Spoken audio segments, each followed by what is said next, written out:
Selamat siang. Assalamualaikum warahmatullahi wabarakatuh. Waalaikumsalam warahmatullahi Assalamualaikum warahmatullahi wabarakatuh. wabarakatuh. Oke, sesuai yang sudah dijelaskan oleh Bapak Jainal barusan, bahwa pertemuan kita hari ini adalah tujuannya memberi pencerahan ya kepada teman-teman untuk bisa menentukan kira-kira judul tugas akhir saya apa sih, gitu ya. Jadi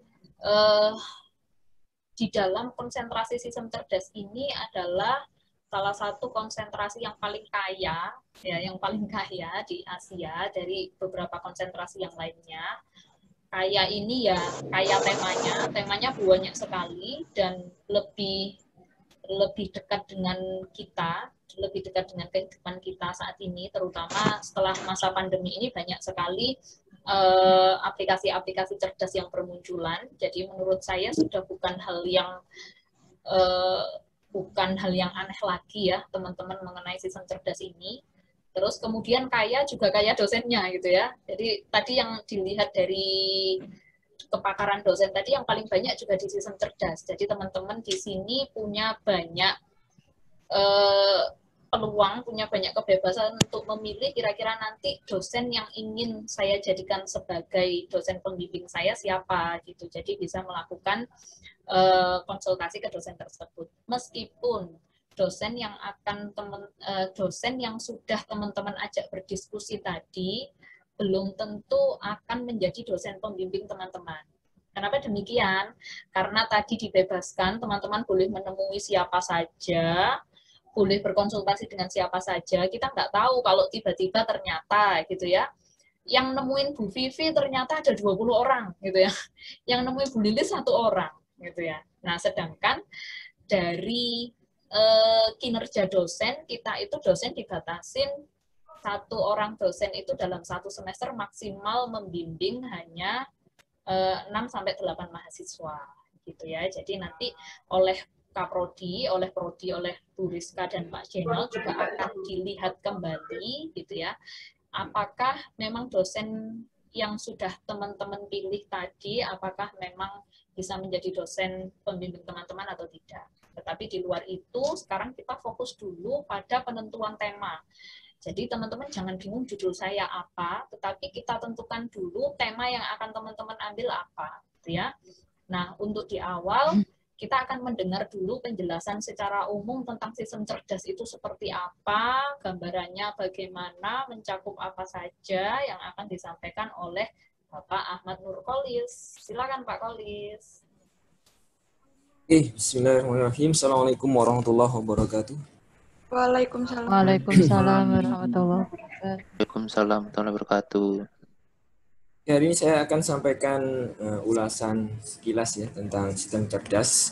Jadi apa sih yang ada di dalam sistem cerdas? Apa saja yang bisa kita lakukan? Nah, ini saya share screen terlebih dahulu.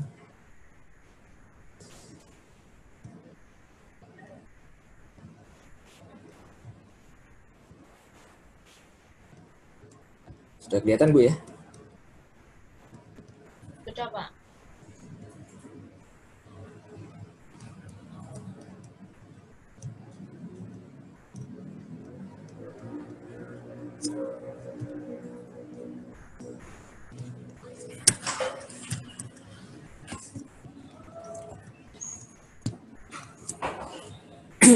Jadi konsentrasi sistem cerdas. Sistem cerdas. Di sini ada 2 kata ya. Ada sistem, ada cerdas. Kalau sistem kan teman-teman sudah tahu ya. Di situ ada sekumpulan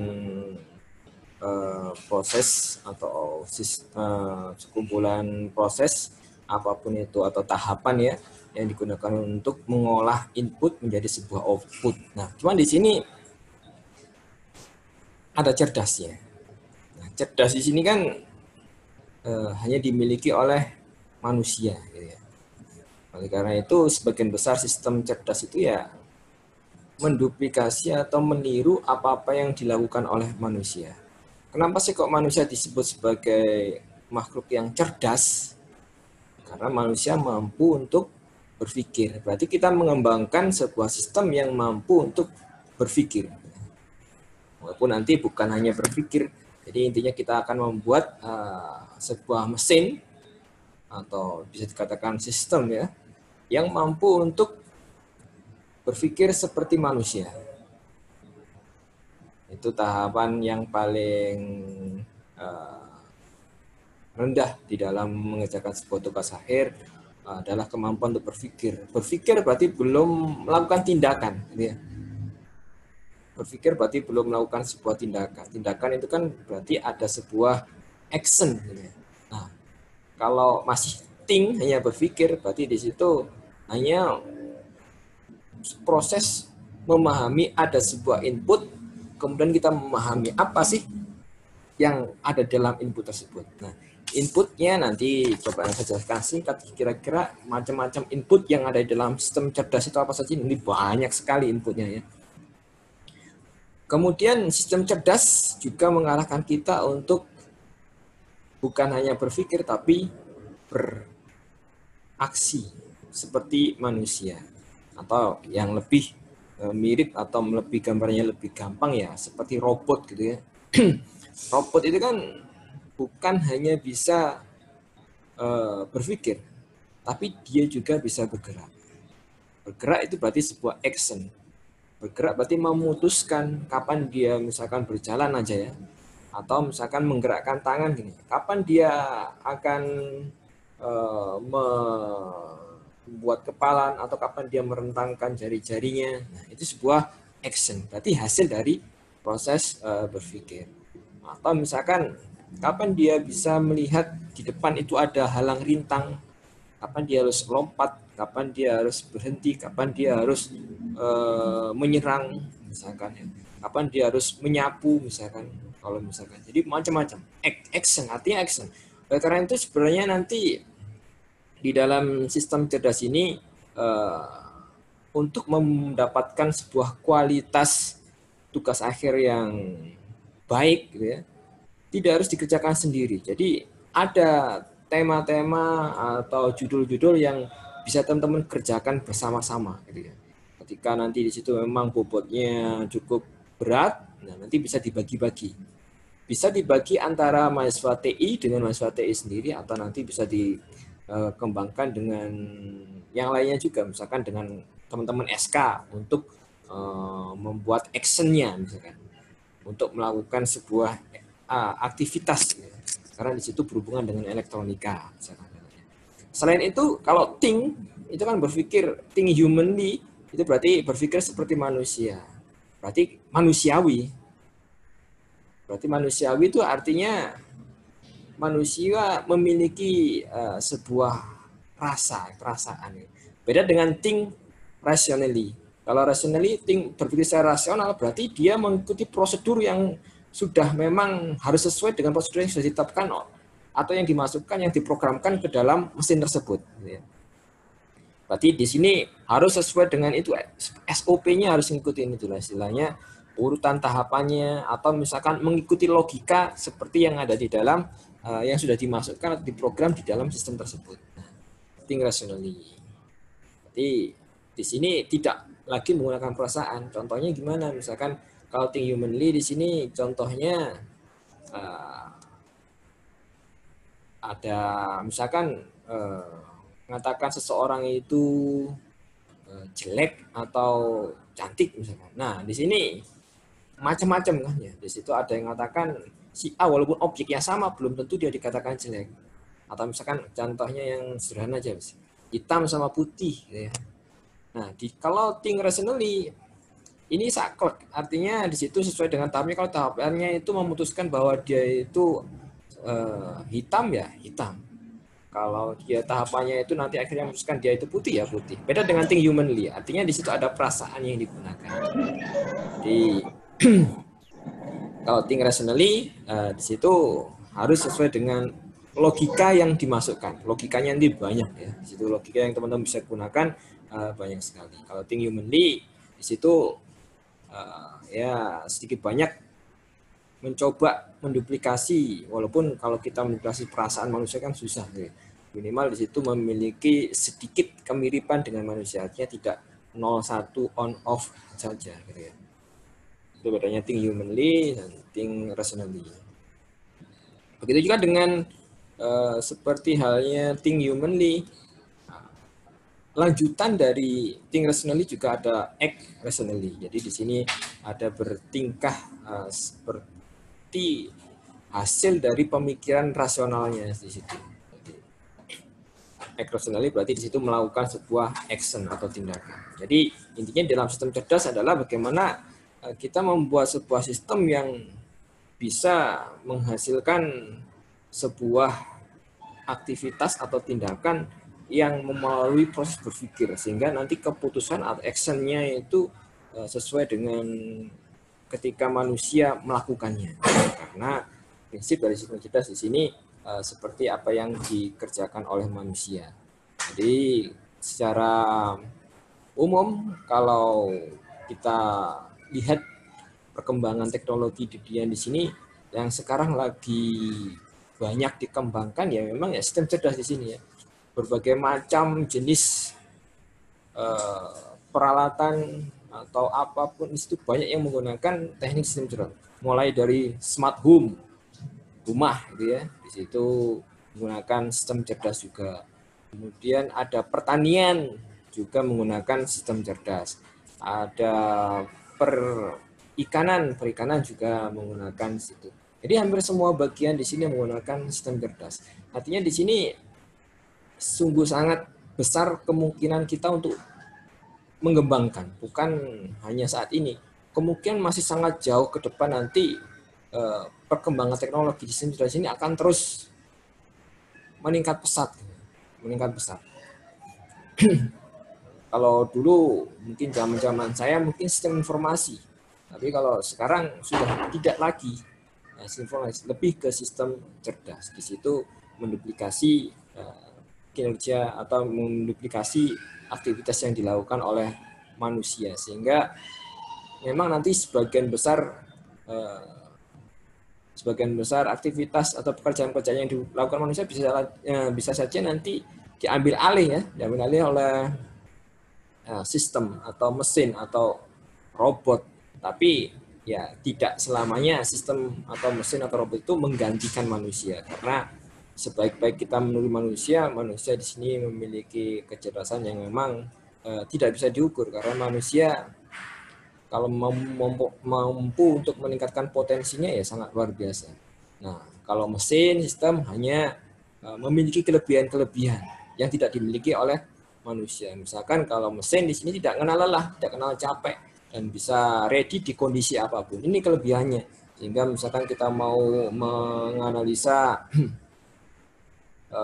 apapun misalkan di planet, di bulan, karena di situ kondisinya tidak mungkin manusia itu hidup, dikirimkan dulu mesin atau robot, atau misalkan kerjaan-kerjaan yang membutuhkan atau resikonya sangat tinggi, misalkan di nuklir. Nah, di situ biasanya sudah banyak memanfaatkan sistem-sistem robotika, atau yang memiliki ketelitian yang sangat tinggi. Nah, ini juga membutuhkan kemampuan mesin atau sistem. Jadi ketika kita melakukan proses berpikir, tentu saja di situ ada input. Jadi semua sistem kan pasti ada input, kemudian proses, kemudian ada juga output. Gambaran sistem seperti itu. Nah, kalau di dalam sistem cerdas, yang seperti manusia, secara umum inputnya ya apa yang dipunyai manusia ya. Contohnya misalkan vision mata kita. Di sini menggambarkan bahwa dalam sistem tersebut membutuhkan input berupa image misalkan, karena mata kita mendapatkan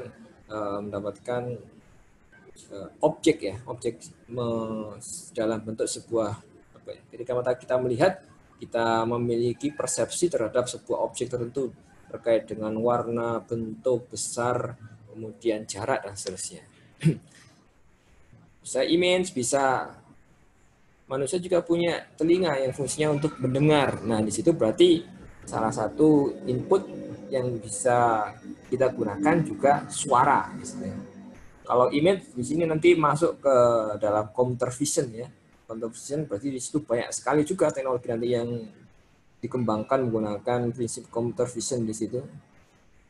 Nanti akan lebih jelas ada sub-sub bab yang akan dijelaskan oleh Bu Rina. Saya sekarang gambaran secara sekilas saja ya. Kemudian suara juga bisa digunakan sebagai input. Kemudian teks. Jadi teks. Teman-teman kalau pernah lihat sekarang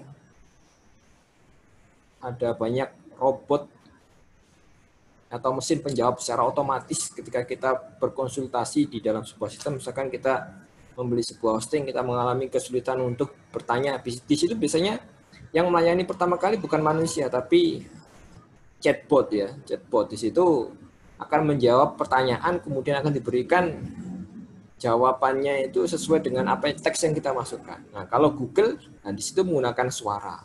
Sudah memahami suara. Berarti sebenarnya bukan hanya memahami per kata, tapi dalam satu rangkaian kalimat. Gitu. Baik itu berupa suara maupun teks. Nah, di situ berarti bukan hanya sekedar memahami, oh kata yang diucapkan ini adalah misalkan saya pergi memancing, bukan hanya saya kemudian pergi kemudian memancing, tapi yang memiliki gabungan antara kata tersebut sehingga mesin tersebut bisa merespon. Jadi di Google pun sudah banyak digunakan di sini. Bahkan sekarang kalau ngoding pun kita tinggal ketik sesuatu. Kita pengen apa, tinggal ketik itu nanti codingnya langsung muncul. Namanya generate coding. Di situ di Google juga sudah ada. Gitu ya. Generate code. Atau banyak web-web yang menawarkan itu juga. Jadi membuat interface sebuah web yang bagus, menarik dengan fungsionalitasnya itu, kita tinggal ketik keinginan kita, nanti di situ dimunculkan. Berarti di situ ada kemampuan memahami bukan hanya per potongan kata, tapi juga rangkaian kata, sehingga dia bisa merespon X berupa menjerit sebuah coding sesuai dengan keinginannya. Itu juga banyak sekali. Itu teks, suara misalkan bisa digunakan untuk absensi dan seterusnya. Kemudian selain itu sensor, ya. Misalkan berhubungan dengan building automatic system, BAS, ya. Building automatic system di situ sebagai input sensor, ya. Sensor di situ berarti banyak sekali. Ada sensor panas, sensor pergerakan, ada sensor macam-macam sensor, ya. Getaran, kemudian ada sensor, banyak sekali sensor yang teman-teman bisa gunakan, misalkan untuk mendeteksi terjadinya gempa. Nah, di situ juga ada sensor-sensor yang bisa digunakan. Nah, sensor itu hanya sekedar inputnya. Nanti di situ membutuhkan proses. Jadi contoh-contoh tadi ya, input yang bisa digunakan. Kemudian kalau prosesnya di situ, ini menggunakan logika entah itu misalkan fuzzy atau kalau misalkan jadi nanti macam-macam prosesnya itu ya. Ada yang berdasarkan data di sini berarti contohnya data mining, berarti di situ membutuhkan banyak data. Ada yang bisa juga menggunakan tahapan yang rasional, misalkan contohnya kayak fuzzy gitu ya. Atau ada juga yang menggunakan butuh sebuah training, pelatihan, berarti juga membutuhkan data training dan data yang digunakan untuk melatih sehingga sistem itu menjadi cerdas, misalkan AI itu ya, artificial jaringan saraf tiruan ya, jaringan saraf tiruan, atau misalkan sampai nanti ke deep learning. Dan semuanya itu sebenarnya kalau sekarang jangan takut ya untuk kesulitan mengcoding menggunakan algoritma yang kompleks tadi. Karena teman-teman bisa menggunakan banyak library yang sudah disediakan. Jadi kalau sekarang bolehlah, kalau misalkan zaman dulu kita algoritmanya kita coding sendiri kalau dulu. Kalau sekarang sudah banyak disediakan library sehingga kita bisa lebih fokus bagaimana mencari masalah kemudian menyelesaikannya. Ya. Untuk masalah coding tentang bagaimana algoritma itu bekerja, teman-teman bisa menggunakan library. Kalau teman-teman mau belajar lebih mudah gitu ya, kalau saya menyarankan teman-teman bisa menggunakan Python misalkan ya untuk mengerjakan project tahap akhirnya atau implementasinya ya. Nah, di situ teman-teman bisa menggunakan banyak library yang sudah disediakan, tinggal kita gunakan saja. Kemudian nah, kalau outputnya nanti juga arahnya macam-macam nanti ya. Bisa ke pengenalan, recognition. Jadi kan ada input, ada proses, ada output. Kalau outputnya bisa ke recognition, pengenalan ya. Ada forecasting atau peramalan. Kemudian ada apa itu? Recognition, pengenalan, peramalan, kemudian bisa juga interpretation, jadi memahami sesuatu tadi ya, dan seterusnya. Banyak sekali. Makanya tadi sudah dikatakan sama Bu Rina bahwa sistem cerdas ini lingkupnya sangat luas. Dan sampai sekarang pun teknologinya masih proses pengembangan ke arah kedepannya itu masih sangat besar. Gitu. Pemanfaatannya pun hampir di semua bidang membutuhkan di sini sistem cerdas. Jadi contohnya role modelnya di sini memang tadi sudah saya katakan bahwa role modelnya di sistem cerdas ini adalah manusia, karena makhluk yang cerdas ya manusia. Makanya sistem cerdas di sini meniru bagaimana manusia itu berpikir dan beraksi atau melakukan sebuah tindakan. Nah, di sini beberapa role model yang bisa teman-teman gunakan aja JST, jaringan saraf turunan, berarti meniru jaringan saraf pada manusia. Kalau logika Fuzzy, di sini meniru cara berpikir manusia yang tidak mutlak on and off, tidak hanya hidup ataupun mati, tapi di situ ada keabu-abuan di sana. Tidak hanya true or false, ya, tidak hanya salah dan benar, tapi ada berapa sih tingkat kebenarannya, gitu ya. Ada keabu-abuan di sini.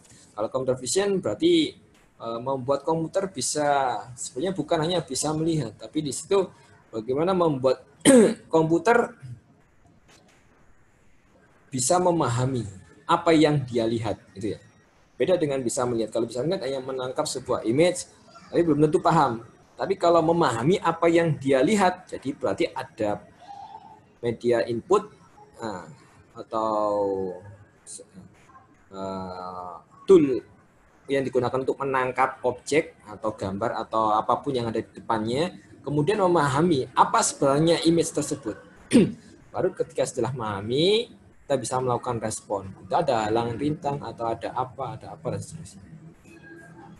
Nah, kalau sistem pakar berarti mencoba menduplikasi kepandaian seorang pakar. Berarti di situ bisa kita kumpulkan dari berbagai macam kepakaran menjadi sebuah sistem, atau dari satu kepakaran yang kita peroleh dari banyak sekali pakar. Jadi kalau sistem pakar, pakarnya tidak harus hanya satu, jadi bisa banyak. Semakin banyak pengetahuannya, berarti sistem tersebut semakin baik. Jadi, kalau sistem pakar itu semakin banyak pakar itu bukan hanya manusia ya. Teman-teman bisa mengambil sumbernya dari buku, dari internet yang memang reliable, artinya bisa dipercaya, kemudian ya, dari manusia tentunya, ya. Dari rekam jejak manusia yang sudah menyelesaikan permasalahan, misalkan rekam jejak medis, itu bisa juga digunakan untuk menduplikasi kemampuan manusia menjadi sebuah sistem. Jadi di dalam satu permasalahan bisa masuk banyak bidang. Artinya misalkan satu permasalahan itu bisa diselesaikan dengan model-model yang berbeda-beda. Misalkan di sini tingkat hunian hotel di Indonesia, di sini bisa masuk ke peramalan, misalkan di situ tingkat hunian hotel Indonesia kemungkinan tahun 2020, tahun 2000 misalkan 2022 misalnya, berapa jumlahnya peramalan, kan berarti yang belum terjadi. Berarti kita siap-siap nih, informasinya ini bermanfaat untuk siapa ya, misalkan pemerintah atau pengusaha, sehingga dia siap-siap, oh kemungkinan tahun depan meningkat ini jumlah permintaan ruangan menginap. Nah, maka di sini bisa siap-siap berapa ruang yang harus dia siapkan. Kemudian bisa juga masuk ke clustering, jadi pengelompokan, dikelompok-kelompokkan. Gitu ya.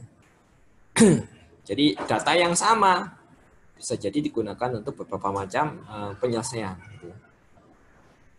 Atau misalkan rekomendasi buku di situs Amazon, jadi bisa digunakan, rekomendasinya bisa menggunakan algoritma asosiasi atau algoritma yang lainnya bisa juga. Ya. Jadi banyak lagi. Jadi artinya satu masalah itu bisa diselesaikan dengan banyak cara. Gitu ya. Nah, ketika teman-teman nanti mencari sumber referensi, nah di situ kan ada masalah gitu ya. Oleh karena itu kan teman-teman ketika mau mengerjakan sebuah tugas akhir, teman-teman harus banyak-banyak membaca jurnal. Tujuannya apa? Supaya teman-teman di situ memiliki gambaran. permasalahan apa saja sih yang pernah diselesaikan menggunakan teknik apa gitu. Jadi permasalahan di situ teman-teman akan bisa muncul ide.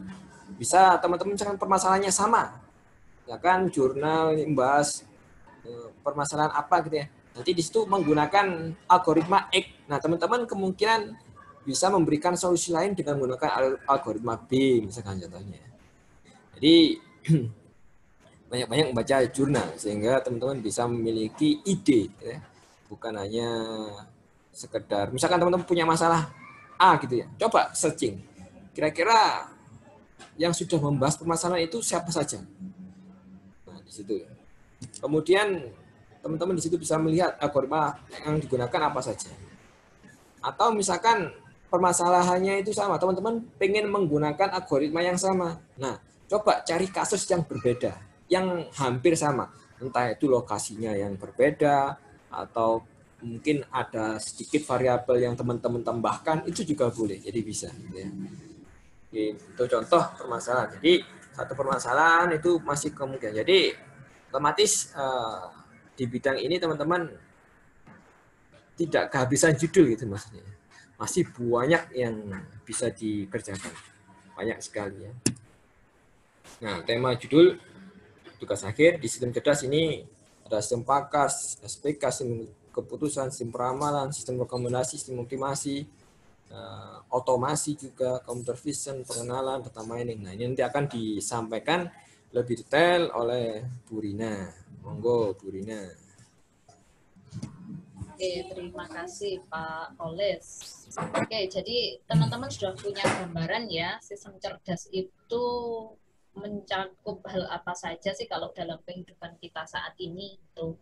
Jadi gampangannya adalah bahwa kita tahu manusia itu sebenarnya semua sama ya, punya otak untuk berpikir, kemudian punya panca indera untuk menangkap inputan dari luar, entah itu inputan suara, inputan gambar, inputan bau, atau apa itu semua ditangkap oleh panca indera kita, dan kemudian akan diolah oleh otak kita, dan kemudian menghasilkan sebuah aksi. Aksinya itu bisa dilakukan oleh panca indera juga gitu ya, oleh mulut misalnya aksinya adalah sebuah perkataan, oleh tangan, oleh kaki, seperti itu. Nah, itu adalah cara berpikir secara umumnya sistem cerdas seperti itu. Nah, seperti yang disampaikan Pak Koles juga, teman-teman nggak usah khawatir ya, sistem pakar di dalamnya nanti ada cara berpikir menggunakan backward chaining dan forward chaining gitu ya. SPK di dalamnya ada metode AHP, ada SAW, ada Topsys dan lain-lain. Sistem peramalan, di dalamnya kita bisa menggunakan GST juga, bisa menggunakan ID3, misalnya macam-macam. Sistem rekomendasi, di dalamnya juga banyak sekali masing-masing sistem yang kita tuliskan di sini, itu menggunakan berbagai macam cara atau metode, gitu ya. Seperti yang saya sebutkan tadi, itu semua sudah tersedia saat ini di internet. Gitu ya. Jadi teman-teman saat ini patut bersyukur karena hidup di dunia digital gitu ya. Jadi apa sih sekarang yang nggak ada di internet? Teman-teman tinggal tanya Google, semua sudah disediakan sama Google. Tanya aja, Google aku tanya dong, codingnya bahasa pemrograman PHP untuk pengenalan wajah misalnya. Pasti sudah tersedia di sana. Atau mungkin library pada bahasa Python misalnya untuk logika fuzzy sudah tersedia juga. Jadi teman-teman sih tinggal menggunakan. Nah, tantangan teman-teman di sini nanti adalah menentukan inputan yang sesuai. Ya. Jadi kalau kita ngomong sistem pakar, di dalamnya ada forward, backward chaining. Banyak sekali kok modulnya tinggal kita gunakan. SPK tadi ada Topsys, ada AHP, banyak sekali modulnya tinggal kita gunakan, library-nya tinggal kita gunakan. Tapi tantangan kita adalah menyediakan inputan data yang sesuai. Karena sebuah sistem cerdas, entah itu sistem pakar, SPK, sistem rekomendasi, computer vision, atau apapun juga, akan berjalan dengan baik apabila inputan datanya juga baik. Apabila inputan datanya itu sesuai dan apabila inputan datanya itu memiliki jumlah yang cukup gitu. Nah, tantangannya hanya itu saja sebenarnya. Untuk mengolahnya, teman-teman bisa menggunakan tools apa saja yang sudah ada, ya. Segala macam tools sudah disediakan kalau sekarang untuk mengolah data, misalnya teman-teman pakai RapidMiner, kemudian bisa pakai Google Colabs misalnya untuk mengolah datanya, terus kemudian MATLAB juga bisa, gitu ya. Terus pakai Python tadi juga bisa, dan seterusnya banyak sekali pilihannya. Jadi jangan khawatir tentang coding, jangan khawatir tentang tidak bisa bahasa pemrograman, semuanya sudah disediakan. Tinggal bagaimana teman-teman menganalisa dan menentukan bahwa dari data yang saya punya tadi, akan saya coba olah dengan menggunakan library apa, dan saya implementasikan untuk proses apa, gitu ya. Contohnya misalnya, inputannya saya punya image, kemudian di prosesnya adalah pengenalan wajah, pengenalan image. Nah, saya gunakan diimplementasikan untuk apa? Diimplementasikan untuk absensi masuk ke dalam kelas, misal seperti itu ya. Jadi nanti cara berpikirnya tinggal seperti itu saja. Oke, kita coba masuk ke satu-satu ya. Yang pertama sistem pakar. Teman-teman yang sudah ngambil, harusnya semua sudah ngambil konsentrasi mata kuliah ya, sistem pakar setelah UTS ini nanti gitu ya. Jadi minggu depan itu kita akan masuk ke materi mesin inferensi. Di dalamnya kita akan belajar metode backward chaining dan forward chaining. Nah, backward chaining dan forward chaining ini adalah metode default ya, metode default yang salah satu harus digunakan di dalam sistem pakar. Sehingga kalau kita ngomong sistem pakar berarti di dalamnya pasti ada backward atau forward chaining. Sehingga nanti tidak perlu disebutkan di judul. Jadi kalau teman-teman membuat judul tugas akhir misalnya, Bu, saya punya permasalahan kayak gini nih, Bu. Judul saya adalah sistem pakar diagnosa penyakit pada sapi menggunakan forward chaining. Nah, forward chaining-nya nggak perlu dituliskan di judul, ya.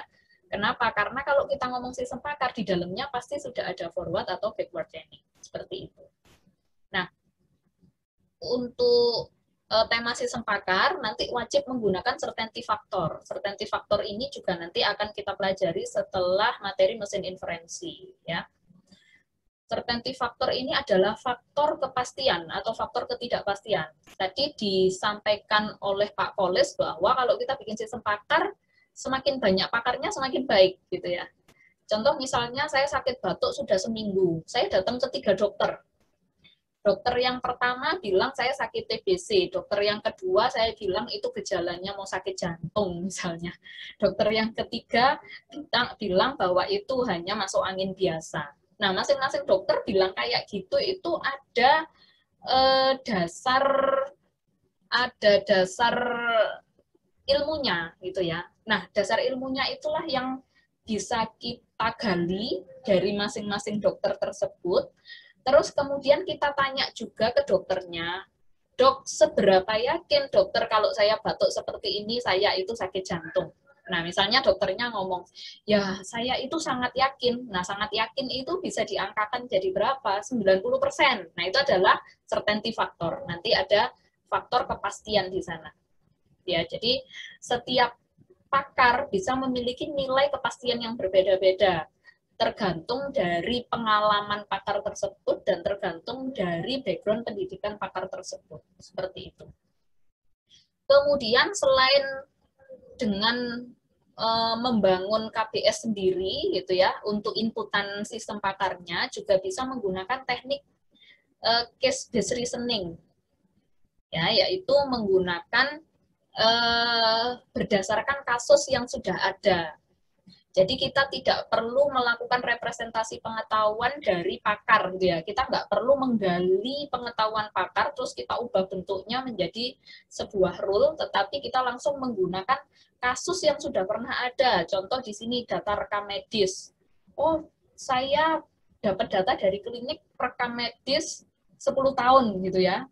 Ada 200 record.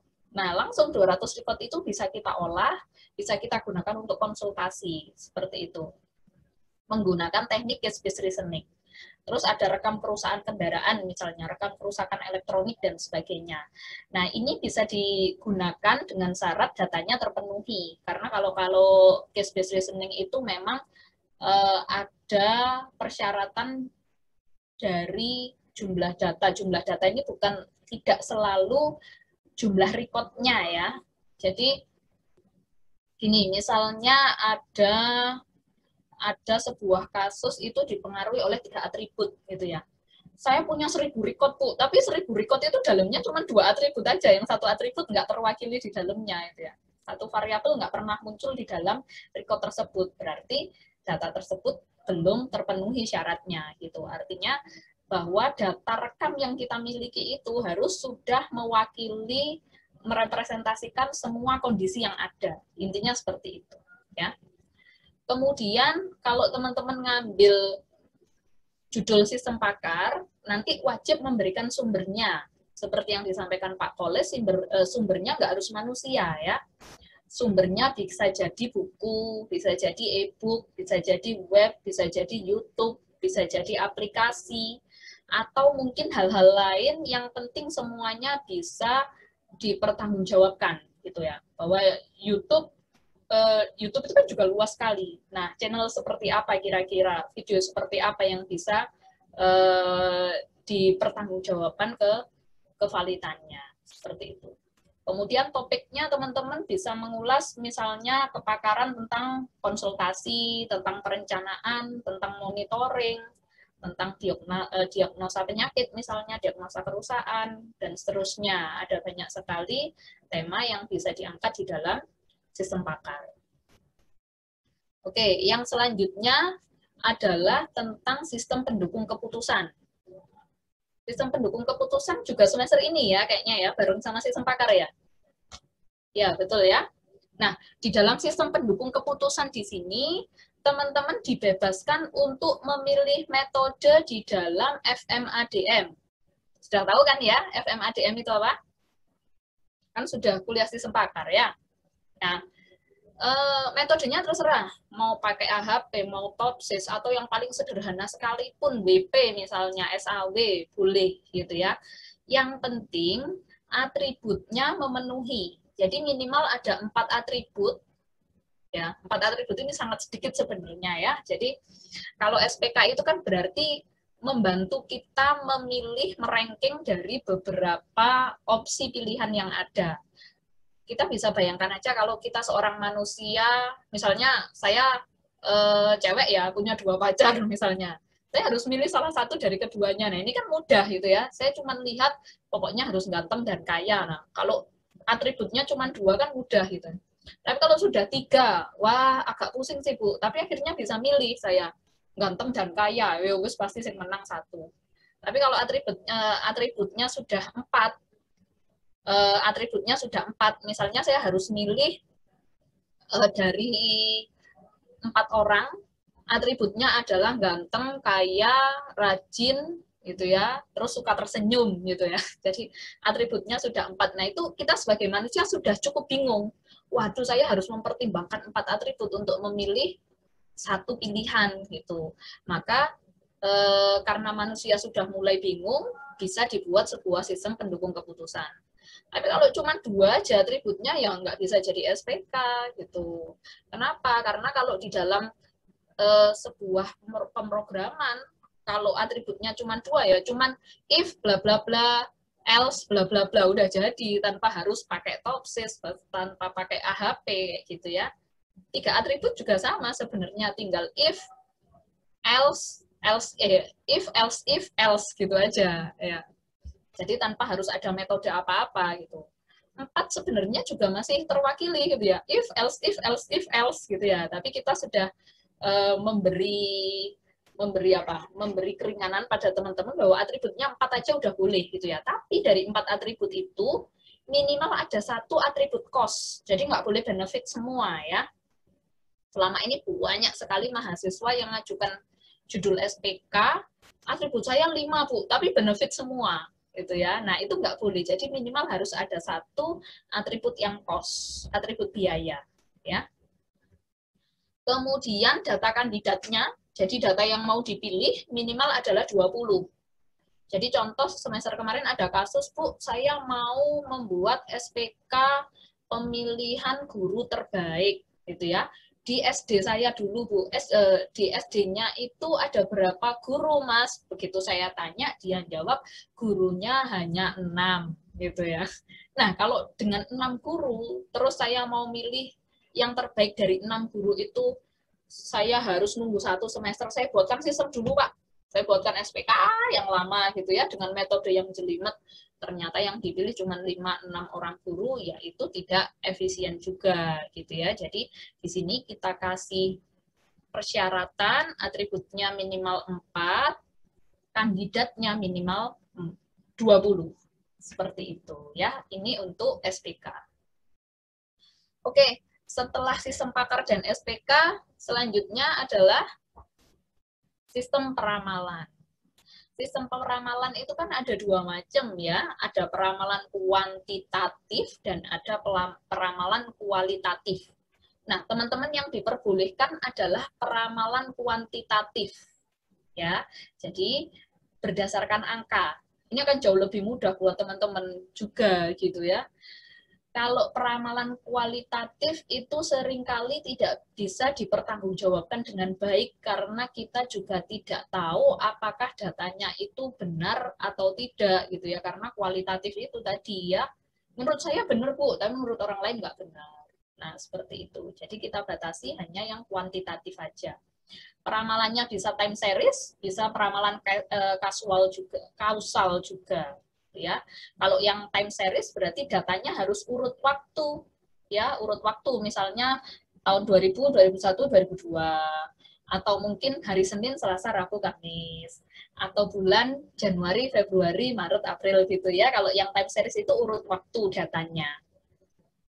Kemudian metode yang digunakan bermacam-macam, bisa metode di dalam kecerdasan buatan, bisa metode data mining, bisa metode optimasi yang lain gitu ya. Contoh ada JST, jaringan saraf tiruan.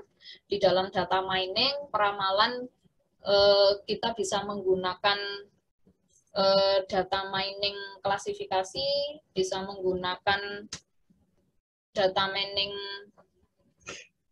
clustering juga kayaknya ya, bisa kita gunakan untuk peramalan. Kemudian kita juga bisa menggunakan logika fuzzy, bisa menggunakan SVM juga. SVM ini sepertinya tidak masuk di mata kuliah kita ya di Institut Asia. Kepanjangannya adalah support vektor mesin. Ya, jadi sebuah metode optimasi yang banyak digunakan untuk permasalahan yang non-linear. Permasalahan yang non-linear. Oke, itu untuk peramalan. Oke, selanjutnya Pak Koles. Selanjutnya adalah sistem rekomendasi. Banyak sekali metode yang bisa digunakan. Sistem rekomendasi ini bisa juga berhubungan sama tadi sistem pakar yang case-based reasoning ya, bisa pakai collaborative filtering ini. Ya, terus kemudian content-based, bisa pakai KNN. Kalau data mining masih semester depan ya teman-teman ya, kalau nggak salah. Atau sudah semester lalu? Halo, ada yang bisa bantu saya? Teman-teman sudah ngambil mata kuliah data mining? Sudah, Bu. Oh, sudah ya? Oh, sip berarti ya. Jadi KNN, kemudian algoritma genetika, ini ada di mata kuliah kecerdasan buatan, decision tree di data mining juga, naive Bayes ada di data mining juga, dan metode data mining yang lain juga bisa digunakan untuk rekomendasi.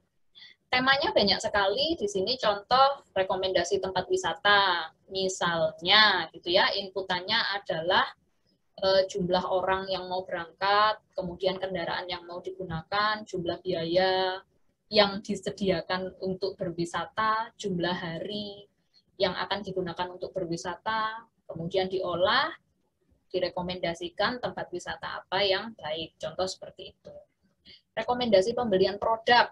Nah, ini sudah banyak sekali ya, karena sekarang marketplace itu banyak berjamuran di mana-mana, gitu ya. Sehingga rekomendasi pembelian produk ini juga banyak sekali. Dan metode yang digunakan berbeda-beda. Mungkin teman-teman yang suka belanja di Shopee sama di Tokopedia rekomendasinya akan beda, gitu ya. Karena mungkin kalau yang di Shopee itu dia rekomendasinya pakai algoritma A, gitu ya. Kalau di Tokopedia pakai algoritma B. Jadi mereka dalam merekomendasikan berbeda. Tetapi pada intinya kalau zaman sekarang itu hampir semua rekomendasi itu adalah berdasarkan kebiasaan. Jadi kalau teman-teman pernah membuka atau melakukan searching produk tentang misalnya apa ya, kaos distro gitu ya, maka selanjutnya kalau besok teman-teman buka marketplace itu lagi, teman-teman akan direkomendasikan beberapa produk kaos distro gitu, karena kita pernah searching itu, atau kita pernah melihat produk misalnya casing HP gitu ya, maka biasanya akan bermunculan juga beberapa rekomendasi berdasarkan kebiasaan apa yang pernah kita lakukan.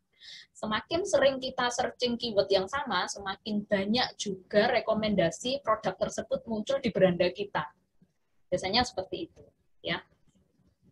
Kalau zaman dulu, rekomendasi itu tidak membaca kebiasaan, tapi berdasarkan inputan. Jadi biasanya kita ditanya ini, ketertarikan Anda di bidang apa? Gitu. Mungkin teman-teman ada yang pernah mengalami dulu kalau misalnya daftar apa ya, daftar akun Yahoo misalnya, atau daftar akun apa gitu, biasanya ditanyain Anda tertarik di bidang apa saja gitu. Misalnya, oh saya tertarik di bidang olahraga, tertarik di bidang makanan misalnya, maka biasanya akan muncul rekomendasi di bidang itu gitu. Jadi mereka tidak memiliki kecerdasan untuk membaca kebiasaan kita, tetapi berdasarkan inputan. Kalau zaman sekarang sudah hampir semua berdasarkan kebiasaan, seperti itu ya. Kemudian rekomendasi penerimaan siswa juga bisa, rekomendasi konten medsos. Nah, kalau zaman sekarang kan perusahaan-perusahaan itu sudah mulai fokus ke medsos juga ya, sudah mulai mempertimbangkan medsos sebagai media promosinya, tapi tidak semua perusahaan itu bisa memberikan konten yang sesuai dengan customer-nya. Nah, sehingga mungkin follower-nya nggak bisa banyak, terus interaksinya misalnya yang komen, like, dan sebagainya nggak bisa optimal juga, maka kita juga bisa memberikan sistem rekomendasi konten untuk media sosial, seperti itu.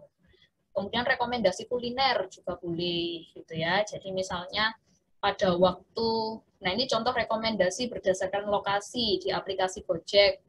Kita sedang berada di kampus Asia nih, di Soekarno-Hatta, maka bisa direkomendasikan menu apa nih. Kalau saya di Suhat, saya perempuan, gitu ya, usia saya sekian, nah itu biasanya akan muncul rekomendasi yang berbeda kalau misalnya saya sama-sama di Suhat, tetapi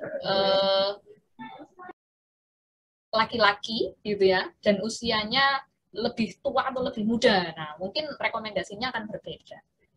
Seperti itu. Jadi banyak sekali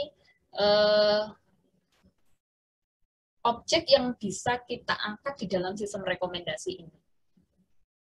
Oke, yang selanjutnya ada sistem optimasi. Nah, sistem optimasi ini temanya juga banyak sekali, bisa optimasi jarak. Jadi kalau zaman sekarang sudah sangat umum Google Maps gitu ya, Gojek, Grab dan sebagainya, kita juga bisa cek map-nya. Nah, itu bisa kita angkat juga sistem optimasi jarak, misalnya rute untuk pengiriman barang, misalnya pencarian tempat, misalnya saya jalan-jalan ke Surabaya, terus mau cari ATM BRI di mana sih yang paling dekat. Nah, contoh pencarian tempat bisa dilakukan optimasi jaraknya seperti itu. Kemudian sistem optimasi ini juga bisa dalam bentuk simulasi. Misalnya saya mau buka cabang perusahaan baru, gitu ya. Misalnya ada bank baru gitu ya, saya harus buka teller berapa ya? Teller saya harus 2 atau 3 atau 4 atau cukup 1 aja. Atau yang paling gampang swalayan. Swalayan saya harus buka meja kasir itu berapa jumlahnya gitu ya. Nah, maka saya bisa membuat simulasi kalau terjadi antrian, misalnya di jam-jam sibuk, kira-kira pelanggannya yang datang akan berapa banyak. Saya bikin simulasi nih, kalau antriannya per baris itu 10 orang, satu orang dilayani 5 menit, maka satu orang itu yang paling lama harus nunggu berapa menit. Nah, itu bisa kita simulasikan dengan menggunakan sistem optimasi ini. Setelah kita simulasikan, kita coba adjust beberapa parameter supaya lebih optimal, gitu ya, supaya lebih optimasi. Oh, berarti kalau saya buka 2 kasir kurang nih, harus 3 kasir misalnya, dan seterusnya. Seperti itu ya. Terus bisa optimasi laba atau keuntungan. Jadi supaya sebuah perusahaan itu keuntungannya jauh lebih banyak, berarti bisa dioptimasi nih, produksinya harus berapa, gitu. Atau mungkin supaya keuntungannya lebih banyak, maka saya harus memiliki mesin berapa banyak. Contoh seperti itu ya. Terus menghitung volume produksi atau penjualan, optimasi penjadwalan juga bisa. Jadi contoh di dalam sebuah sekolah, penjadwalan untuk kuliah misalnya, supaya tidak terjadi bentrok antar jadwalnya, tidak terjadi bentrok di kelasnya, nah itu bisa kita optimasi. Optimasi untuk planning dan perencanaan juga bisa, misalnya saya mau bangun rumah, ya saya optimasi biayanya yang paling rendah, maka saya harus gunakan bahan model apa, gitu ya, bahan dari apa, misalnya rangkaian elektronik juga bisa, saya mau bikin rangkaian elektronik untuk active speaker misalnya, ya, saya mau optimalkan supaya biayanya nggak sampai 100.000, nah maka bisa dioptimasi. Dan yang terakhir di sini contoh ada optimasi penyelesaian game. Nah, game di sini yang bisa diselesaikan biasanya adalah game playing ya. Game playing itu ciri-cirinya adalah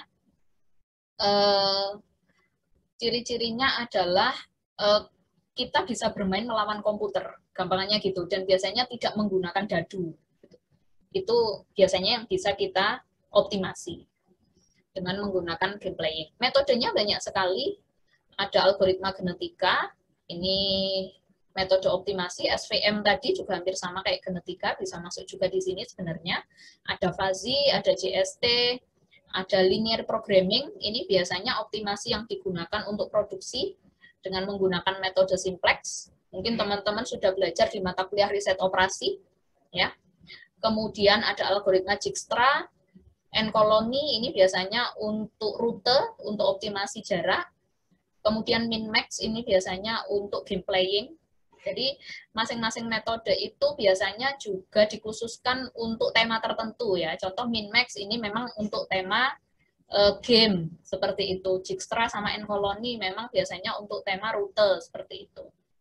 Nah, untuk optimasi jarak, nanti teman-teman bisa mengkombinasikan dengan SIG, Sistem Informasi Geografis. Jadi misalnya, selain untuk mengoptimasi jarak, nanti teman-teman bisa menambahkan informasi-informasi yang berhubungan dengan objek yang kita cari tersebut. Seperti itu. Oke, selain sistem optimasi, ada sistem otomasi. Nah, ini yang disampaikan Pak Kolis tadi, kalau kita mau bikin sistem otomasi, nanti kita bisa berpartner sama teman-teman dari prodi sistem komputer. Biasanya prodi sistem komputer itu teman-teman teman di sistem komputer maksudnya, itu diajari lebih detail tentang sensor dan rangkaian elektronika, mikrokontroler, jadi mereka akan tahu misalnya saya mau bikin tempat sampah otomatis, berarti saya harus pakai mikrokontroler yang seperti apa, saya harus pakai sensor apa, seperti itu.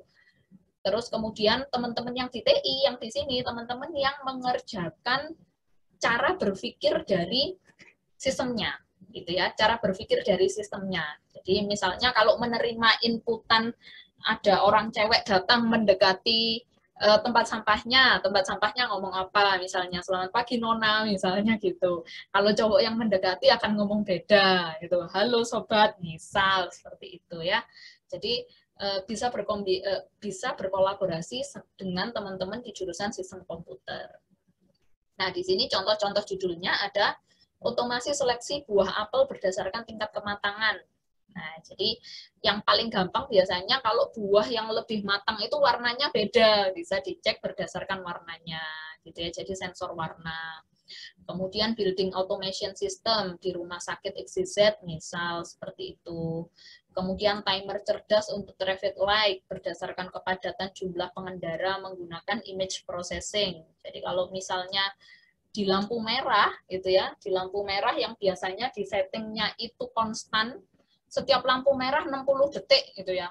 Di sini 60 detik, tapi antriannya sudah 20 meter misal. Di seberangnya 60 detik, tapi antriannya cuma 2 mobil misalnya. Nah, maka kita bisa membuat timer cerdas nih. Kita melihat jumlah kendaraannya ada berapa banyak. Kalau memang 60 detik itu antriannya sudah sangat panjang, maka nanti bisa ada sistem cerdas di sana yang akan mengolah bahwa ternyata yang lebih baik, misalnya di sini kalau yang antriannya cukup panjang tadi, lampu hijaunya diperpanjang gitu ya, atau lampu merahnya diperpendek, misal seperti itu. Oke, selain otomasi, apalagi Pak Koles? Ada computer vision. Nah, computer vision ini meniru matanya manusia ya. Jadi bukan hanya sekedar memberikan kemampuan komputer untuk dapat menangkap objek. Biasanya objek yang ditangkap adalah dalam bentuk citra ya atau gambar, tapi membuat komputer mampu memahami. Jadi bukan hanya gambarnya dapat ditangkap, di-scan, terus gambarnya ditampilkan, bukan hanya sekedar itu, tapi gambar itu gambar apa gitu ya. Setelah memahami, kemudian merespon hasilnya sesuai pemahamannya tadi. Ya. Terus ini adalah penggabungan image processing dan artificial intelligence ya. Contoh judulnya adalah perhitungan kepadatan lalu lintas di Jalan Suhat, digital forensik. Digital forensik ini nanti akan berhubungan sama polisi kayaknya ya Pak Koles ya. Kemudian mengenali bakat dan potensi anak berdasarkan sidik jari. Jadi misalnya bikin sistem nanti anak bisa scan sidik jarinya, terus kemudian sidik jarinya ditangkap oleh sistemnya dalam bentuk citra, dikenali. Kalau sidik jarinya itu jaraknya panjang-panjang gitu ya, ternyata anak ini bakat marah-marah. Misal kalau jaraknya pendek-pendek gitu ya, berarti anak ini bakat memasak, misal seperti itu ya. Kemudian identifikasi jenis mikroorganisme berbahaya yang terkandung dalam air. Wah, ini kayaknya pakarnya Pak Kolis ini ya. Kalau ada yang tertarik di sini nanti berkonsultasi sama Pak Kolis ya.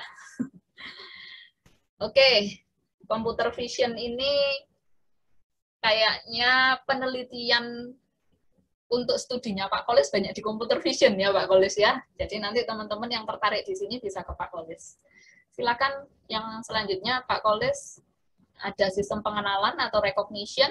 Ini hampir sama sih, lebih banyak kalau kita ngomong sistem pengenalan, kita itu mesti mikirnya oh ya berarti gambar gitu ya, entah itu image, entah itu ini gestur tangan, emosi wajah dan sebagainya, itu lebih banyak berhubungan sama vision tadi ya, sama gambar. Jadi rekognisi adalah mengenali suatu objek, bisa manusia, bisa benda, hewan, apapun yang berhubungan dengan dataset yang ada. Modalitas recognition bisa jadi audio, bisa jadi visual, bisa jadi gestur ya atau gerak gitu ya. Contoh misalnya kalau kayak teman-teman main ke game zone gitu ya, ada game yang menari-nari gitu ya. Nah, itu kan dia juga menangkap gestur gerak tubuh kita gitu ya. Nah, ini contohnya ada pengenalan wajah, pengenalan suara, pengenalan gestur tangan, pengenalan emosi wajah, pengenalan untuk sortir objek, misalnya buah yang bagus dan buah yang rusak, yang busuk gitu ya. Kertas yang bagus dan kertas yang kelipet misalnya gitu ya. Kemudian handwriting, tulisan tangan, direkognisi, kemudian dihubungkan sama psikologis. Kalau teman-teman ngelamar kerjaan gitu ya, biasanya kan ada tes psikologis gitu ya. Tes psikologinya itu salah satunya biasanya teman-teman suruh nulis tangan, suruh gambar. Nah, dari tulisan dan gambar tangan teman-teman nanti akan dilihat oleh psikolog. oh anak ini emosinya nggak stabil ini gitu ya, pasti nanti bikin kacau di perusahaan, nggak usah diterima. Nah contoh kayak gitu ya. Nah itu bisa teman-teman buat sistemnya.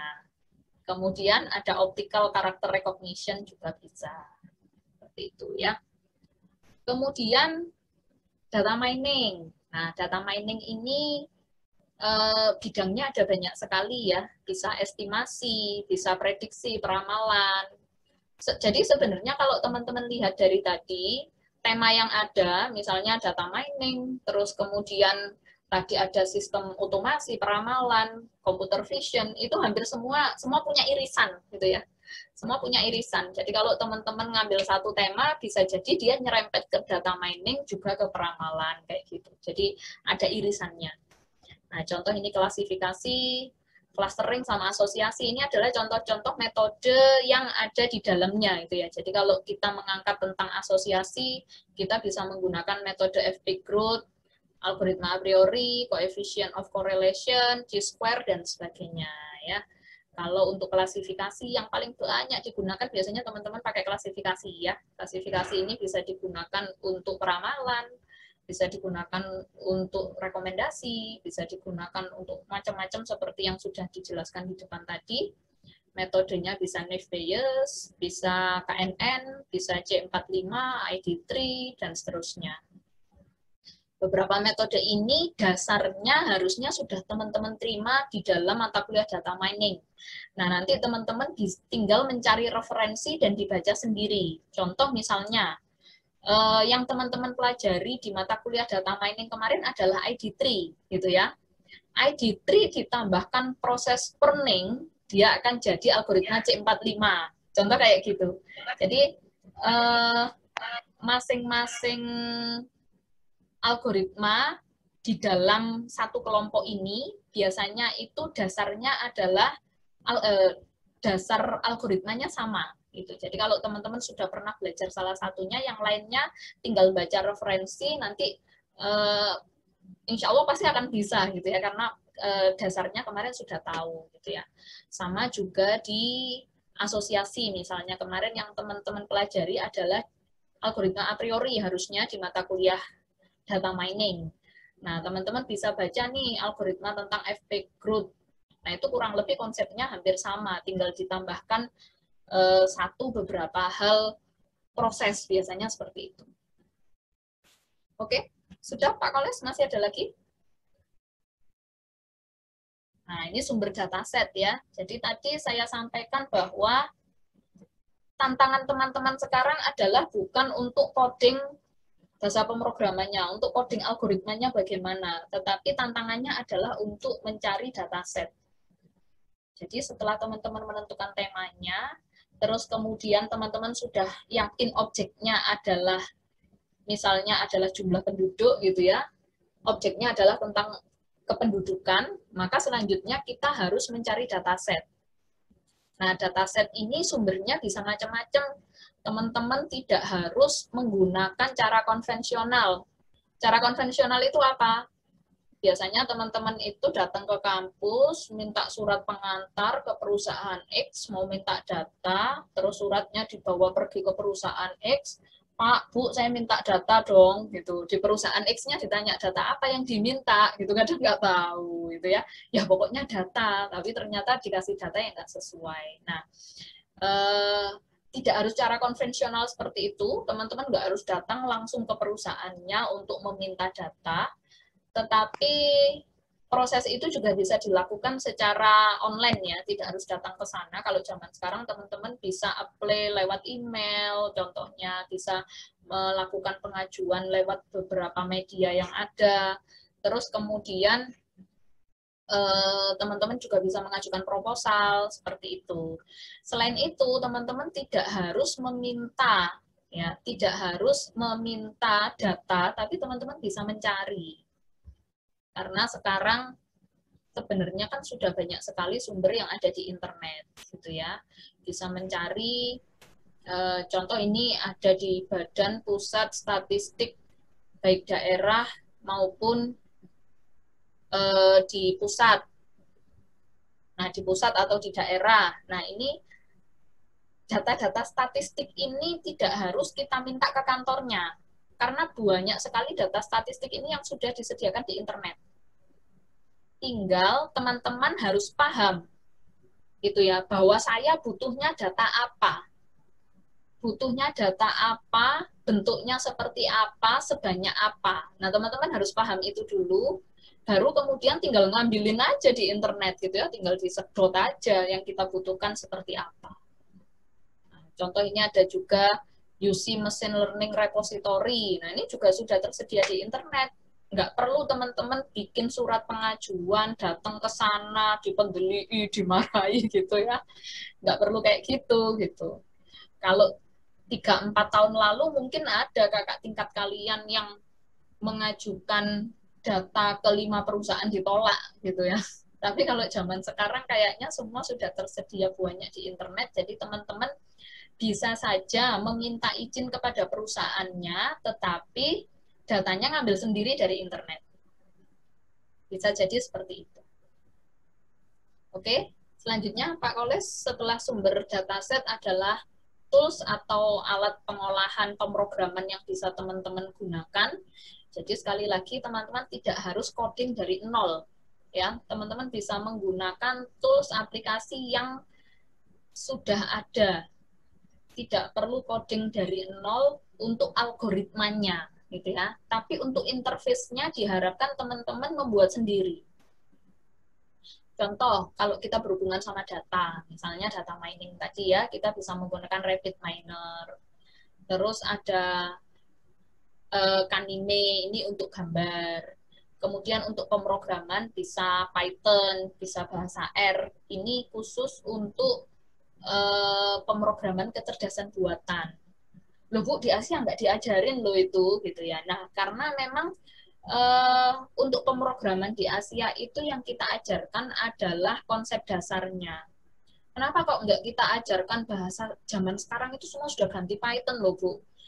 Kalau misalnya teman-teman semester 1 masuk ke Asia yang lagi booming Python, teman-teman semester 6 Python itu sudah hilang, udah ganti bahasa pemrograman yang lain gitu ya. Kalau dulu teman-teman datang masuk ke Asia itu banyak yang pakai misalnya apa ya? Misalnya banyak yang pakai JavaScript gitu ya.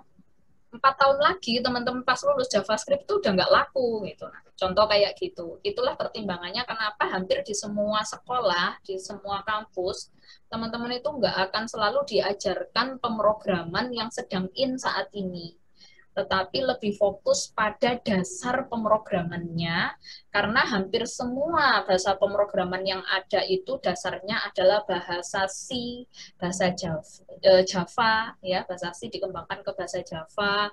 Misalnya belajar PHP itu dasarnya juga C, juga Java, gitu ya. Misalnya belajar pemrograman Android itu dasarnya juga sama dari C, gitu. Jadi teman-teman harus paham di konsep pemrograman dasarnya, dan teman-teman bisa mengembangkan sendiri pemrogramannya ke pemrograman yang saat ini memang sedang in gitu. Jadi contoh Python, cari aja di internet Python, teman-teman install gitu ya. Terus kemudian teman-teman cek codingnya pasti hampir sama dengan Java, gitu ya, hampir sama dengan C, seperti itu. Bahasa R juga kurang lebih hampir sama seperti itu. Konsep pemrogramannya hampir sama. Biasanya beda sedikit di sintaksnya ya, Pak Polis ya. Mungkin sintaksnya beda sedikit-sedikit, tapi konsepnya semua sama. Seperti itu untuk penjelasan yang bisa saya sampaikan. Kurang lebihnya saya mohon maaf. Mungkin selanjutnya kita bisa diskusi, teman-teman bisa bertanya apa saja tentang persiapan untuk membuat proposal judul tugas akhir. Oh ya, mungkin sebelum ada pertanyaan, catatan untuk teman-teman yang PKL 6 bulan ya. Untuk teman-teman yang PKL 6 bulan, itu tugas akhirnya kan seharusnya tidak mengajukan proposal judul baru di luar objek PKL-nya. Ya, jadi sebaiknya nanti konsultasi ke prodi, karena saya lihat ada banyak nama-nama yang kayaknya kemarin masuk list PKL 6 bulan, bisa konsultasi ke prodi untuk pengajuan judulnya, apakah harus membuat proposal atau bisa menggunakan project yang ada di tempat PKL-nya. Seperti itu. Silakan kalau ada pertanyaan.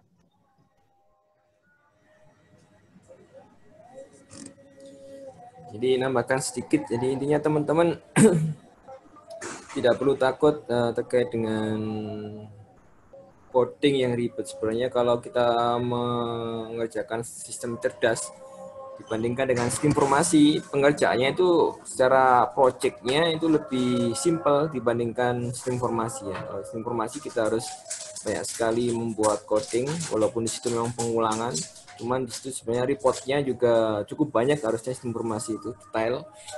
Nah, kalau sistem cerdas di sini cukup simple sebenarnya, simple. Jadi karena kenapa sekarang simple? Karena tadi yang saya katakan library-nya sudah banyak sekali. Masing-masing algoritma yang sudah tersedia di situ sudah banyak sekali. Jadi kita tinggal memahami sedikit tentang bahasa pemrograman apa yang kita pilih, bagaimana penggunaannya. Jadi misalkan teman-teman Python nggak pernah menggunakan, jadi tidak usah khawatir juga karena tutorial yang aplikatif terkait dengan project juga banyak ya di YouTube. Jadi di YouTube juga banyak. Jadi karena itu saya kira ketika mengambil judul teman-teman nggak usah takut terkait dengan algoritma, kemudian tool bahasa pemrograman ataupun data, karena data pun kayak di Kaggle itu banyak disediakan data-data gambar, data-data. Coba teman-teman kunjungi di kaggle.com, nah situ banyak disediakan data yang kita bisa ambil ya. Jadi sudah disediakan, tinggal kita gunakan saja. Jadi walaupun memang di sini datanya itu digunakan sebagai challenge, seringkali digunakan challenge ya. Jadi ada data di situ, kemudian ada sebuah kasus yang akan dibahas atau yang akan diselesaikan terkait dengan data tersebut. Nah, nanti challenge-nya apa? Jadi berlomba-lomba untuk membuat sebuah metode atau cara yang paling baik, akurasinya, cepatannya, dan yang lainnya terkait dengan data tersebut. Gitu. Jadi sudah disediakan secara umum. Jadi ya kita harus sudah mulai ke arah sana ya, karena perkembangan informatika itu sangat cepat. Jadi, kalau kita tidak mengikuti, kita fokus ke bagaimana. Karena kan S1 ini tatarannya memanfaatkan algoritma yang sudah ada, bukan menciptakan algoritma. Oleh karena itu, jadi tidak usah khawatir ya. Tapi sebenarnya plus minus ya. Kalau teman-teman bisa membuat algoritmanya ngoding sendiri itu ya nilai plus. Karena itu menunjukkan kekuatan coding teman-teman yang miliki ya. Jadi itu menunjukkan itu. Tapi kalau teman-teman menggunakan library pun saat ini oke lah ya. Sebagai tataran aplikatif untuk mempercepat proses pengerjaan tugas akhir. Soalnya kita ingin meningkatkan kualitas judul tugas akhir. Ya.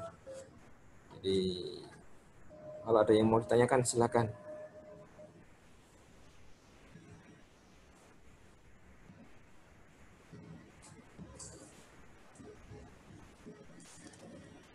Ini diam artinya apa Pak Indra? Nah, ini jelas atau belas? Ya nggak apa-apa, mungkin karena. Permisi Bu, saya mau bertanya. Oh silahkan Mas Arif. Terkait dengan sistem pendukung keputusan, Ya. Seandainya dari kandidat itu tidak memenuhi 20 kriteria, 20 kandidat, apakah tidak diperbolehkan, Bu? Seandainya contoh kita ingin membuat pemilih gedung cabang, sebenarnya gitu, atau perumahan. Nah, perumahan tersebut itu hanya terdapat 15 rumah, istilahnya seperti itu, Bu. Apakah itu tidak diperbolehkan, Bu, bila kita membuat sistem pendukung keputusannya? Oke, Mas Arif. Jadi secara default-nya tadi kita sudah buat standar dengan prodi seperti itu ya. Nah, kalau di kasus tertentu misalnya Mas Arif merasa ini menurut saya sudah masuk nih secara kriteria sebenarnya sudah oke lah kalau misalnya masuk ke apa ini namanya, ke tugas akhir. Nah, kita lihat lagi nanti kalau memang dari sisi kandidat nggak terpenuhi 20, kriterianya tadi yang minimal 4, mungkin kriterianya Mas Arief 10 gitu ya. Ya nggak apa-apa juga ya kan Pak Kolis ya. Ya, kemungkinan Jadi kan ada itu, Bu. peningkatan di kriterianya. Nah, itu makanya lah kenapa sama Prodi diminta seminggu ke depan atau mungkin 2 minggu ke depan ini teman-teman bisa berkonsultasi dengan beberapa dosen. Ya, jadi silahkan mau berkonsultasi dengan dosen siapa untuk mendiskusikan hal-hal seperti itu. Untuk mendiskusikan hal-hal seperti itu, jadi kemungkinan kalau misalnya kandidatnya nggak terpenuhi, tapi untuk atributnya saya punya 6 atribut, 3 kos misalnya. Nah, kita lihat nanti akan dilihat oleh dosennya, akan coba dianalisa kalau dari sisi kompleksitasnya sudah cukup untuk di tugas akhir, tidak menutup kemungkinan akan kita terima juga seperti itu. Baik Ibu, terima kasih. Oke, terima kasih.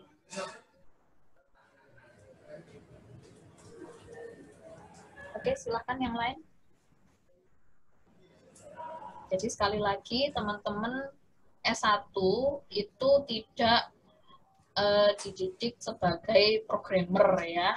Jadi teman-teman tidak harus ngoding dari nol, tapi teman-teman dididik sebagai analis. Jadi dididik untuk lebih peka terhadap lingkungan teman-teman semua, menangkap permasalahan kira-kira apa sih yang terjadi di sekitar teman-teman, dan kemudian membuat sebuah sistem untuk mengatasi situasi yang tidak sesuai di sekitar teman-teman tadi, gitu ya.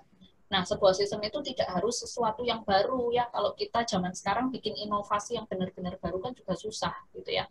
Jadi S1 itu memang tatarannya adalah memanfaatkan dan mencontoh sebenarnya ya, tetapi tidak boleh plagiat. Artinya mencontoh 100% sama plek itu yang nggak boleh.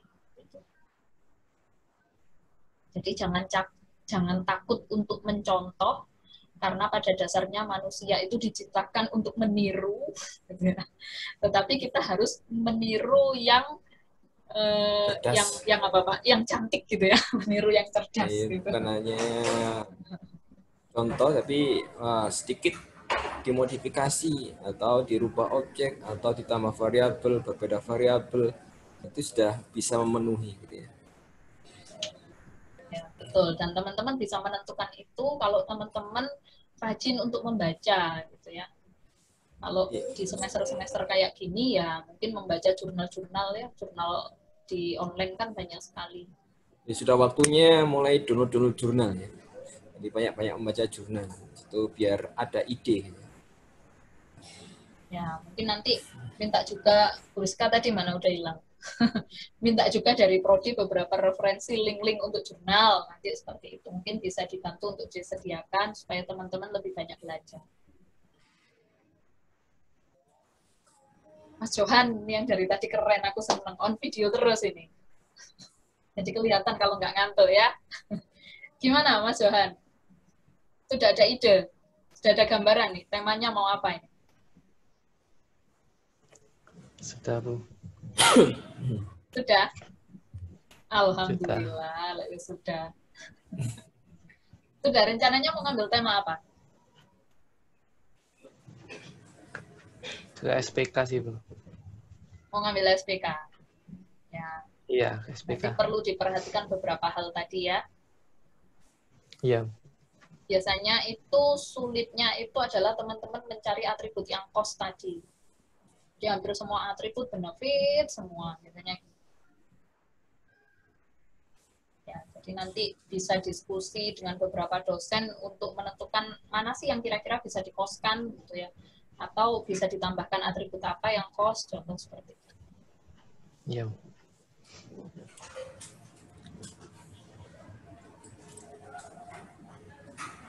Silakan untuk yang lain. Waktu sudah menunjukkan jam 14.59. Mungkin kalau tidak banyak yang bertanya, 1 menit lagi mungkin kita akhiri ya. Sudah kelebihan. Tadi katanya Bu Rizka 14.30 ya, nggak kerasa udah lebih setengah jam ini.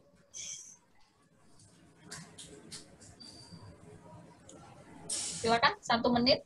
Ada yang mau bertanya?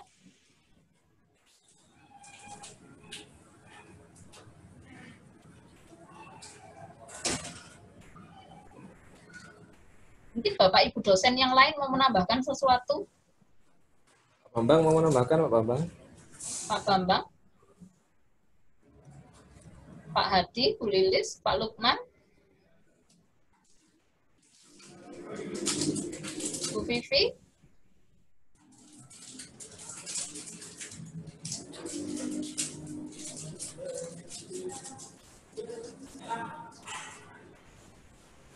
Hai, Bu Kalau Lilis. dari saya paling tetap semangat untuk mahasiswa ya Bu ya. Tetap semangat, terus nanti kalau sudah bimbingan, ya tiap minggu lah harus mentargetkan ada progres. Kalau sudah nanti tugas akhir setiap hari, kalau bisa program 1 lembar mungkin seperti itu. Jadi punya target. Tidak mungkin di awal mengambil tugas akhir, saya sarankan kalian punya semacam peta jalan, ya, kapan kira-kira finishnya, kemudian strategi apa yang mungkin kalian bisa tempuh agar tugas akhirnya tidak molor. Gitu. Jadi kayak peta jalan gitu loh, Bu. Awalnya apa, tujuannya kapan. Semacam itu. Keren. Ya. Kalau Bu tanpa Lilis ini peta jalan, mantap ya, teman-teman. Kalau apanya Bu untuk yang mantap? kalau untuk perencanaan nanti teman-teman bisa curhat-curhat juga ke Bu Lilis. Iya, jadi biar ndak ngeblank nanti kira-kira kapan ya mau diselesaikan. Tiba-tiba sudah berakhir. Seperti itu. Oke, itu aja sih. Tetap semangat ya untuk kalian semua ya. Terima kasih Bu Lilis, semangatnya. Semangat, Bu Lilis. Semangat Pak Kholis. Bu Rina. Oke. Sudah? Tidak ada lagi? Cul? Ya sudah.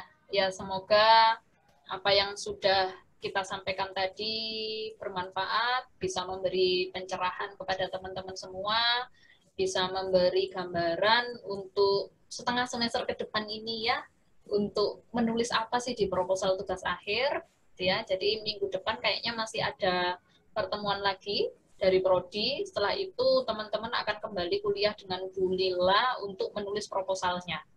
Jadi sekarang seminggu ini mungkin berpikir temanya dulu, seminggu ke depan mungkin mulai menentukan teknisnya, setelah itu mulai menulis proposalnya. Kurang lebih seperti itu. Terima kasih banyak atas perhatiannya. Nanti untuk bahan PPT yang disampaikan tadi dan juga rekaman penjelasannya akan di-share kemudian oleh Prodi. Saya ucapkan terima kasih Pak Kholis, Bapak Ibu dosen semua, dan teman-teman semua yang sudah hadir. Terima kasih banyak. Selamat sore. Assalamualaikum warahmatullahi wabarakatuh. Waalaikumsalam. Waalaikumsalam warahmatullahi wabarakatuh.